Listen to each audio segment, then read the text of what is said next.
Our South by Southwest sofa sessions are brought to you by Easy Visibility. Now entrepreneurs and voices everywhere can be heard, be seen with ease. Be sure to support small business with some jewelry or a rainbow cat hoodie from our merch shop at imperfectfifth.com/merch. My name is Pi Jacobs. You spell it pie like math. I think it's kind of obvious that my mom was a hippie. And I come from Northern California. I was born in the Haight-Ashbury, and then I moved up to wine country for high school. I started singing when I was like 3 years old and started playing guitar when I was 11. I just have never not done it, so I'm stuck. That's fair, and we benefit from it, so thank you for that. Thanks. So I do have a quick question. Because your name is Pi, do you celebrate your birthday and then also National Pie Day, like last Saturday? Because I totally would. I do. My birthday is 2 days before Pi Day. So what? That's crazy.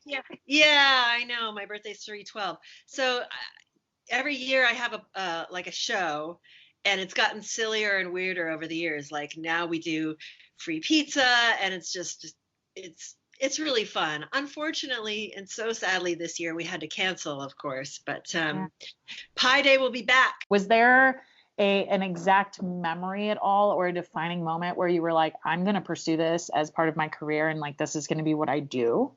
I was a very, very shy child. And so even though, I started singing when I was 3 in this little preschool choir, and I was given solos, and I was kind of always doing it. But I remember times when I was so shy, like in junior high, where I didn't want to sing, and my boyfriend would always make me sing solos.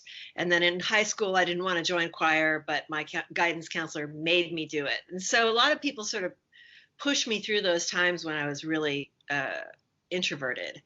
So that was good. But I think me owning it and saying, I want to do this, really didn't come till I have to back up and tell the story. So I dropped out of high school. I was having a lot of problems. I left when I was 16, took my GED, and then kind of got my act together, started working, and started going to junior college.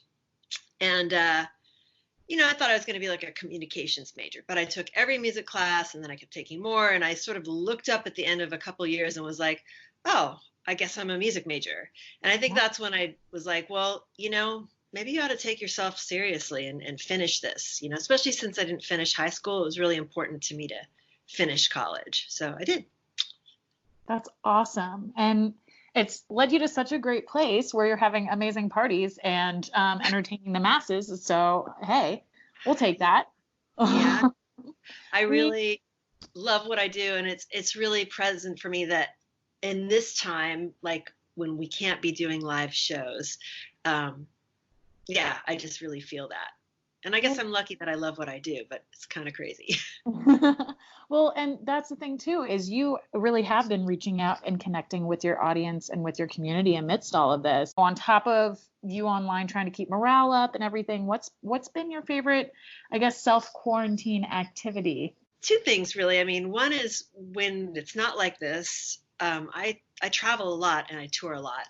Mm-hmm. And I have a husband and a dog, and it's been actually really nice to like be with them all day. And luckily I have them, and then I have a little studio that's a separate building from my house, so I can go out there and work and sort of be alone. And then seeing them every night is really nice. Making dinner is really nice.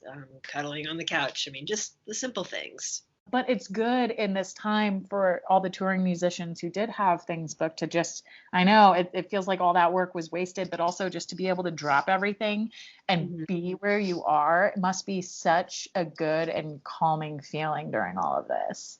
Yeah.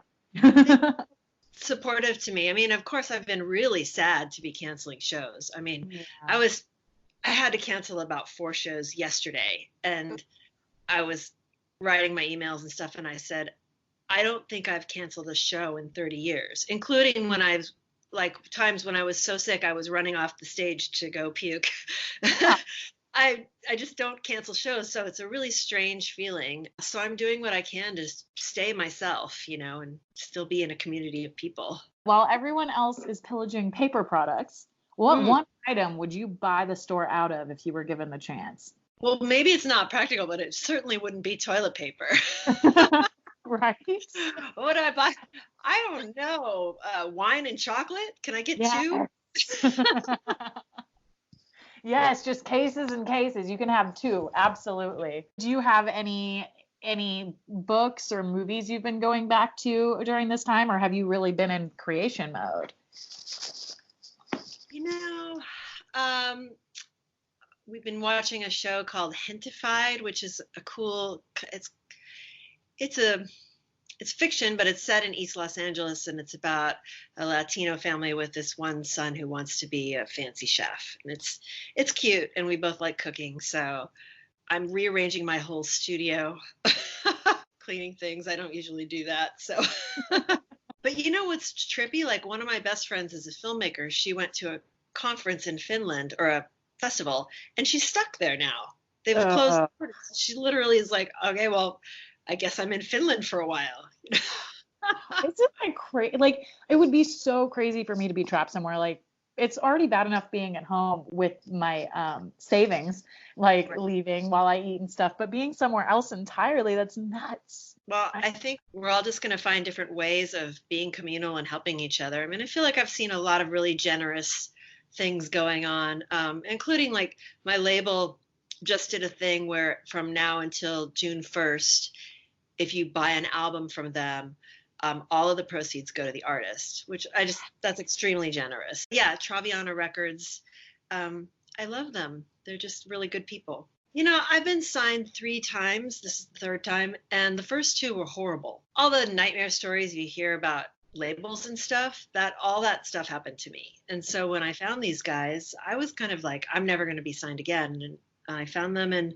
yeah, it's wonderful to have a really good team. So I do just have the last question. Is there anything else that you'd like to add for our audience to promote or to keep their eyes on over the next couple weeks and months as things are happening? Well, you know, we have this new album, and it's been getting amazing, amazing reviews. And I just hope people will go stream it, and, you know, whatever you do, stream, buy CDs, however you do it, please just go listen to it. It really helps us, you know, we appreciate that. But also, I think you're going to really enjoy it. Album had kind of a concept behind it, which is that every song was about a different female character. And the reason was, you know, I started writing it in the middle of the whole Me Too thing. And I was upset like everybody else, but I was like, I'm going to take my frustration and my anger and all that stuff. And instead of doing some, you know, complaining or being a victim, I'm going to write just stories about women that are cool and interesting, you know, because there's enough stories of songs about, you know, oh, you're so beautiful, or you're the love of my life, or I hate you, you ruined me. And, you know, I think there's a lot more complexity to us. So each song is about a different woman. And the game is a few of them are about me, but I'm not going to tell you which. So and the album is called 2 Truths and a Lie for that reason.